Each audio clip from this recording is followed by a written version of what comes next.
सर्व पत्रकारांना विनंती बरं का.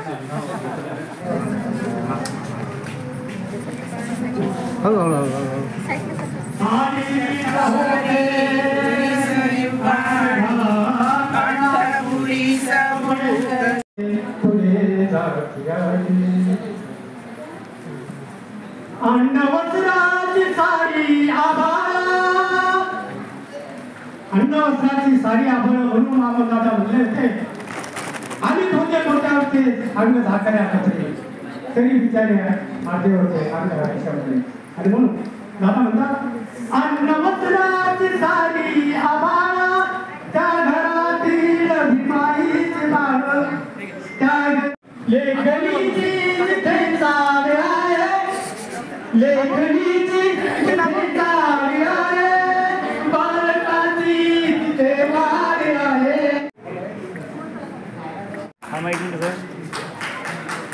एमपीसी कॅमेरा थोडं खाली पकडा. हे बरोबर पकडायचं ते. हा सर इकडे बघा सगळे समोर. क्रॉस झालं बापू समोर बघा. सर सगळे इकडे समोर बघा. सर समोर बघा सगळे.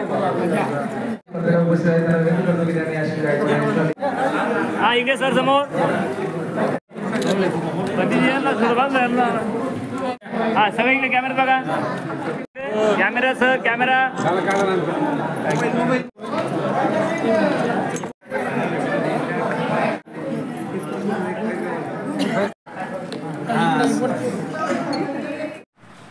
औरंगाबाद में इतनी गाड़ियाँ लेते रहे, बाबा साहब मेरी गाड़ी में क्यों बैठे? उस टाइम की बात है 1951 में. अभी मेरी उम्र है 91. अभी मैं मेरी बुद्धि अच्छे ढंग से जब से 15 साल का था, जब से अभी तक पूरा याद है कि बाबा साहब बैठे थे, बाबा साहब ने क्या कहा, मेरे साथ में कौन थे. उस टाइम पर औरंगाबाद में 3 ही गाड़ियाँ थी, उसमें मेरी एक गाड़ी थी जो कि हर ढंग से पेट्रोल डीजल केरोसिन पावरिंग पे चलती थी. पावरिंग उस जमाने में सेकंड वर्ल्ड वॉर के बाद में बंद हो गया. मेरी गाड़ी पावरिंग पे भी चलती, केरोसिन पे भी. अभी भी नए कंडीशन में गाड़ी बाबा साहब के आशीर्वाद से. आप अगर मेरे साथ चलेंगे तो जमीन से 4 नंबर मिलती है, लेकिन बाबा साहब के आशीर्वाद से एक शेल्फ में चालू होती है गाड़ी. इस कंडीशन में तो मैं जब तक, मुझे तो ऐसा लगता है कि मैं 100 साल पूरे करूँगा और बाबा साहब की याद में आखिर तक मेरे साथ में चालू रहेगी गाड़ी. मैं बदन जी से आशीर्वाद मांगूंगा कि आपके पास में मैं आऊँगा बराबर यहाँ पे. अगर मुझसे कोई सेवा हो तो बराबर करूँगा. मैं मेरी पढ़ाई गुरुकुल में हुई है. मैं सुबह 5 बजे उठता हूँ. अपनी कुछ समाधान नहीं हूँ, जो है उसमें समाधान. ज़्यादा हाय नहीं करना, कम होगी. सुबह 5 बजे उठता हूँ, शाम में 8 बजे सो जाता हूँ. मेरे कपड़े मैं धोता हूँ. मेरी गुरुकुल में पढ़ाई हुई है. मुझे अभिमान है कि बाबा साहब जैसे, महेंद्र जी के जैसे साथ में मैं आखिर तक के चल रहा हूँ. तर आम्ही जेव्हा स्टडी करतो सुप्रीम कोर्ट हायकोर्टाचा, व्हेरियस हायकोर्टाचा जजमेंटचा, तर आम्हाला अशी आशा वाटतं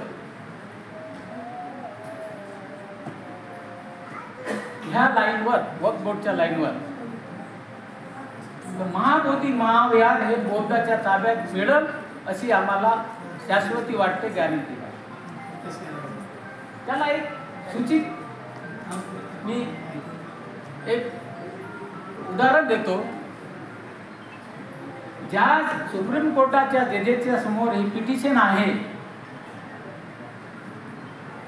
दत्त आणि प्रसन्न वराळे. दत्ताचं प्रमोशन केलं गवई साहेबांनी, बॉम्बे हायकोर्टाने चीफ जस्टिस, आणि प्रसन्न वराडेचं प्रमोशन केलं गवई साहेबांनी. आणि नॅचरली दोघांवरही CJIचं थोडं तरी प्रेशर असतेच आहे. तर त्यावरून आम्हाला थोडी शाश्वती वाटते की येणारा काळ हा बौद्धांच्या दृष्टीनं चांगला राहील असं आम्हाला वाटतं सिच्युएशन प्रमाणे. तर राहिला प्रश्न, मी असं सजेस्ट करणार नाही म्हणते की आपल्या पद्धतीने याची पार्टिसिपेट घ्यावं, बरोबर आहे ना. मी एक उदाहरण खरं राजपाक्षे साहेबांनी माझ्या समोर बोलले मला, बरोबर आहे ना. त्यामुळे मी सांगणं ही काळाची गरज आहे आणि जे घेतील ना त्यांचं वेलकम करूया आपण. कोणी जेलमध्ये जातील, कोणाला त्रास होईल, विनाचार्याला त्रास झालाच ना, काही न करता त्यांना जेलमध्ये पाठवलं. तर ही मनुवादी संस्कृती आहे. या मनुवादी संस्कृतीच्या विरोधात तुम्ही जर बोललात. आदरणीय भदंत, आज आपला नागरिक आणि उपासक उपासकांच्या वतीने भव्य नागरिक सत्कार या ठिकाणी झालेला आहे. या सत्काराला उत्तर देताना आपण काय म्हणाल? मी या सत्काराला उत्तर देताना असं म्हणेन की खरं तर जे उपासक म्हणा किंवा कमिटीनं म्हणा जे सत्कार केला तर हे एका कार्याचा सत्कार आहे, कार्याचा गौरव आहे. हा एकट्या प्रज्ञाबोधींचा सत्कार नाही, तर हा कार्याचा एका भिक्खूंचा आणि चिवरधाऱ्यांचा हा सत्कार आहे असं मी म्हणेन. आपण गेली अनेक वर्षापासून मावसाळा या ठिकाणी संघर्ष करत आहात. अत्यंत संघर्षातून आपण त्या ठिकाणी बुद्धविहार उभं केलेलं आहे आणि आज पाहता त्या ओसाड रानाला नंदनवन झाल्याचं आता सगळ्यांच्या लक्षात येतं आहे. एकूणच आपला संघर्ष कसा राहील? सर, संघर्ष तर खूप वेगवेगळ्या पद्धतीनं संघर्ष झाला. कारण त्या ठिकाणी जागा ती संस्थेला हासिल करत असताना कुठे जाळल्या गेली, कुठे तोडल्या गेली, वेगवेगळ्या केसेस केल्या गेल्या, खोटे नाटे आरोप केल्या गेले, धमक्या दिल्या गेल्या. एवढंच नव्हे तर धाब्यावरल्या महिलासुद्धा आरोप करण्यासाठी त्यांनी प्रेरित केलं. तर ह्या साऱ्या गोष्टीला मी तोंड देत संघर्ष करत करत 25 वर्ष संघर्ष केला.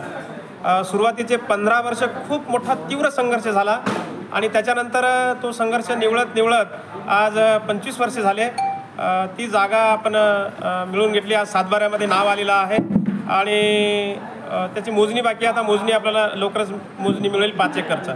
बंटीजी, गेल्या 25 वर्षापासून तुम्ही धम्म परिषद घेत आहे, तर तिची संकल्पना कशी आहे आणि त्याच्यातून काय निष्पन्न झालं, काय आउटपुट काय ते? धम्म परिषद घेण्याचा पाठीमागचा एकच उद्देश आहे की त्या निमित्तानं देश विदेशातील बौद्ध भिक्खूंना निमंत्रित करून संपूर्ण महाराष्ट्रातील लोकांना एकत्रित करणे आणि धम्माच्या अनुषंगाने धम्म प्रबोधन मार्गदर्शन करणे. आणि धम्म परिषदेचं फलित म्हणलं तर मी आता ग्रामीण भागामध्ये काम करत असताना ग्रामीण भागातील लोकांवरती धम्माच्या अनुषंगाने खूप फरक पडलेला आहे, बदल झालेला आहे. अनेक लोकांचे घरं बसलेले आहेत.